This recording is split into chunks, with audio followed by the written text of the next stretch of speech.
Hello, and welcome to my review of set 75383, Darth Maul's Sith Infiltrator with 640 pieces and 4 minifigures and 3 probe droids, which retail for $90 Canadian. The front of the box shows the Sith Infiltrator on Tatooine with the 2 suns back there, and the pink of Tatooine contrasts really well with the metallic-y blue of the outline of the box, which makes it really pop. Like, if you would see that on shelves, you would be like, whoa, that's a cool set right there. And in the bottom left corner, you can see the 25th anniversary R2-D2 plaque thingy, as well as the 25th anniversary minifigure, Saw Gerrera. The top of the box just has some regular information, and Darth Maul and his actual size. The back of the box has some more information about this set, as well as some of its minifigures in different positions, and some of the play features of this LEGO set, and it also shows it in its landing position, and it also shows its landing feature with its little landing skids right there, which we will talk about later in the review. But other than that, it's just the back of the box, and the bottom of the box, which shows some more information. For definitely the shortest minifigure in this set, we have the Anakin Skywalker, or young Anakin Skywalker minifigure. That just looks pretty basic and standard. It has just some standard Tatooine rags and some pouches in the back as well, but still some pretty nice detail on it for such a basic minifigure. And one thing I noticed that his hairpiece is actually the same hairpiece as Harry Potter. You can even see that little indent where his scar is supposed to be, but I still think it fits really well for this young Anakin minifigure. And he also has one surprised face and one happy face, so you got a double face there, so you can make him whatever expression you want. The second minifigure I'd like to take a look at is the first Qui-Gon Jinn in my collection, and the first Qui-Gon Jinn minifigure that we actually have gotten in a little while. And honestly, I think this thing looks great. I know there was a lot of people worried that they wouldn't keep his fabric poncho, but I'm super glad that they did, because he looks like 1,000 times better with it. And just to tell you that I don't care that the pants are faded. That's what I've been seeing on him for years. Like, I still have one of the old LEGO minifigure books, and he has faded pants in there, so that's what I normally see him with. So I still think that the faded pants look good on him. And he has his iconic green lightsaber, and he has also his iconic weird little looking ponytail that is hiding. Can you guess what it is? Another facial expression. Who could have guessed? But as you can tell, mine is not like the red beard Qui-Gon, mine is the regular beard Qui-Gon. So sadly, I do not have the like $300 minifigure. So sad. And this is what Qui-Gon Jinn looks like without his fabric cape on, and it's nothing notable. It's just Jedi robes that you probably won't miss seeing being covered up by his fabric cape, but it's still nice to see that they still did give him some nice printing. But it is also a shame that they didn't put a hole just like right there. Yeah, if you're a Star Wars fan, you know what I'm talking about. And now for the most controversial minifigure in this set, the pupilless Darth Maul. And first thing I want to say is that, honestly, I hate to say this, but I kind of agree with the LEGO community on this one. I don't think that Darth Maul looks good without pupils. I don't think it works on Salacious B. Crumb. I don't think it works on Palpatine.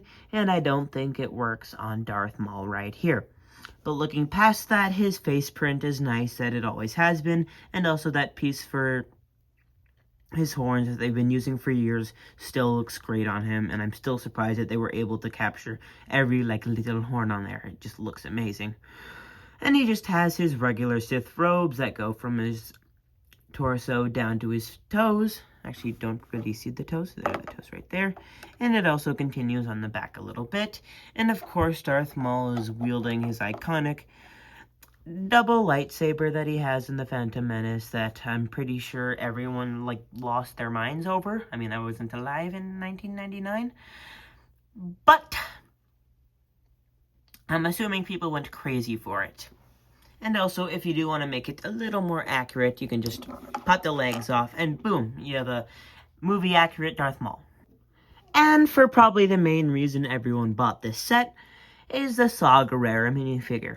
Now, honestly, I wasn't too excited to get Saw Gerrera here. Like, I didn't much care for Rogue One as a movie, and so getting this character, I didn't really care for it. But whether I like him or not, this is an amazing minifigure. Just first things first, let's just start with the piece that they use to make his like weird respiratory system. It's the same piece, I believe, that they use on the Death Troopers, just recolored and with some printing, and it works amazing for him. And you can see all of his weird tubes and gadgets on his stomach, wannabe Darth Vader, that just look amazing. Every print on this guy from head to toe just looks immaculate. Like, I don't care for the character, but the printing on this minifigure is some of the best I've seen in LEGO in years. And it goes from his head all the way down to his toes, where you're going to see a little sliver of like a weird metal leg or something. And his face is just his Saw Gerrera face and a weird looking hairpiece that does look like the minifigure, but again, I don't really pay attention to him that much because I don't care. And they also have side printing, like on the shoulders for Saw Gerrera, which looks really good. Like, they really went all out with this minifigure. Like, it is an exclusive minifigure, so of course they were going to go all out for this. And also he has a little baton or a cane or whatever you want to call it. And this amazing cape that I'm pretty sure was made just for him. Like, the red prints on it is amazing in the way that it's like its own like custom like disheveled cape, as you can see from some of the slits down there. It just looks so very good. And even the back has some printing. Like, I don't think some of it's even like covered. Oh, it's covered up a little bit by the chest plate, but you can still see like a lot of the good printing right there, and that just looks amazing. And I'd say the one downside of this minifigure is the fact that it has those two studs, because it kind of makes the cape like fold down like too far away from the minifigure than I would like. But other than that, this is just like a perfect minifigure, like 10 out of 10. And since it is the 21st anniversary minifigure, it comes with this little stand right here that you can place them onto and display them to your heart's content. For the exterior of the set, and that looks very accurate to the movie appearances of this thing, and the light gray on dark gray looks very well with this model, and just all around this looks really, really good for the exterior. And also the shaping of this is really good. It got that nice like triangular shape down that moves all the way up here, up to like the command post right there. And you can also see the bay of the ship, or another view of it just moving upward like that. And one of my complaints about this is that this looks a little bit too like big. Like, I feel like this part could be a little bit flatter. But I get why they made it bigger, which we'll get into later. But I just think oh shit, this is bad.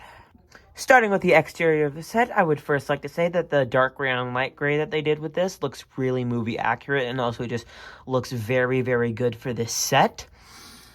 The shaping also is very good. It has that nice triangular look that moves all the way up to the head of the Sith infiltrator.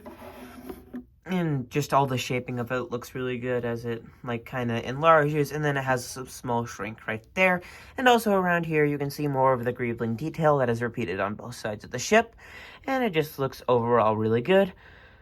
But one big complaint that I've seen other people complain about, and I kind of get, is that this is like too high up. Like, it should be a little bit flatter. And I also, like, I get why LEGO did this, because it has to open up.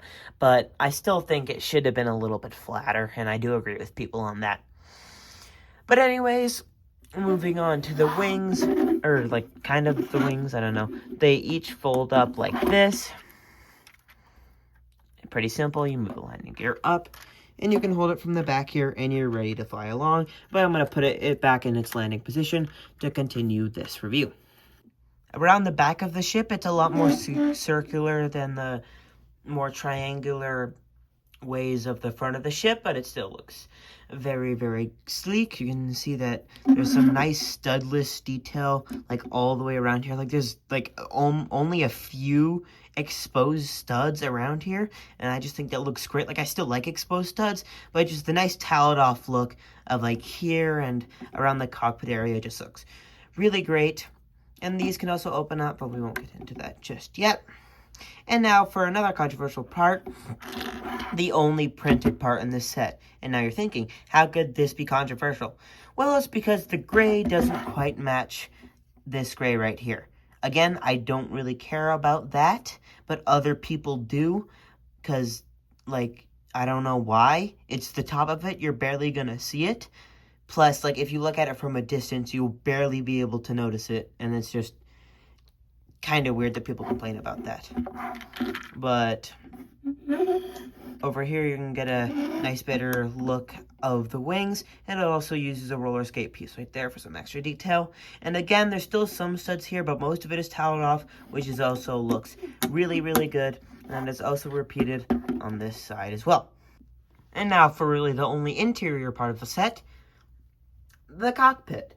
That is easily opened by pulling this up, this back, and these out. Oh, there's Darth Maul in there. Who could have guessed that he could have been in there? It's like it's his ship or something. But one thing I found really cool is that he has this little speeder that looks very good, and it's what he uses to chase down Anakin and Qui-Gon Jinn, but it also doubles as his seat in here, so that when you're done playing with this, you can just fly it back in there, and boom, it sits into place, and now he can drive the ship. Now you might be thinking, well, what happened to his lightsabers? Well, they're right here, my friend, and they can actually both clip in right here. You can put one lightsaber in a clip right there, and you can put the other, or you can put the hilt and the lightsaber there, and then you can just slide that lightsaber right in there, and it holds both of them. And then you can close it all back up, and he fits nice and neatly in there, and it doesn't detract from the look at all, and it overall, just the interior is really good on this. And it has two main play features in this set. The first one, of course, being the classic spring-loaded shooters that are actually integrated really well into this build. It has these two little gray tiles on it, on top of it, that when you push down, it shoots the spring-loaded shooters, as I just demonstrated, and they integrated it very well into this model. Then you come to the bottom of the set, where you push this back, this little thing back right here, that also has a weird piece of rubber on it, and once you push it back, it will release the probe droids like so, for a great play bombing feature. I know they're probe droids, but, like, why would you make them drop out like bombs? But anyway, you can actually put this back up by pulling this back, placing it up, back up right there, and it locks into place by that little red piece right there. And now for everyone's favorite part, the swooshability test. Now, before we get into the actual swooshability test, we have to first go over the two ways that you can hold this. First way is having your palm at the back of the ship like this, or the palm at the back of the ship like this, and either holding it like this, or like this, with either your thumb or your forefingers on top, or on the bottom. I prefer to hold it like this because it feels more comfortable with me. And the other way that you can hold it is by the bottom, and you can swoosh it around like that. But again, I prefer holding it like this because that's where I get the best swooshability with it. Now, to the swooshability, this is one of the most swooshable models of all time. Like, you can pick it up from anywhere, but no matter where you pick it up from, if you try to, like, swoosh around like this, it is just super swooshable. Like, you can just go like this, it can be fast, it can be slow, and it just looks so menacing as you do it, and it just looks so amazing, and it feels so amazing to swoosh because it's a sturdy model and it won't break apart. So that's, like, one of the main criteria is breaking apart in your hand if you're trying to swoosh it, but this will not.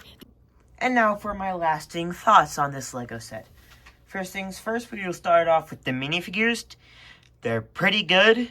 Most of them are basic, so for that, even though the Saw Gerrera is really good, I'm going to give it overall a 6 out of 10 for minifigures. The build itself is an 8 out of 10. It's very swooshable. It's very structurally sound. It's and it also just looks good on display, other than just like the thickness of the top, but it just looks good, so that's why I'm giving it an 8 out of 10. Stability is a 9 out of 10, like, because you can still feel like some of the probe droids might fall out, which can kind of get a little bit annoying, but other than that, this thing will not crumble in your hands if you're trying to play with it.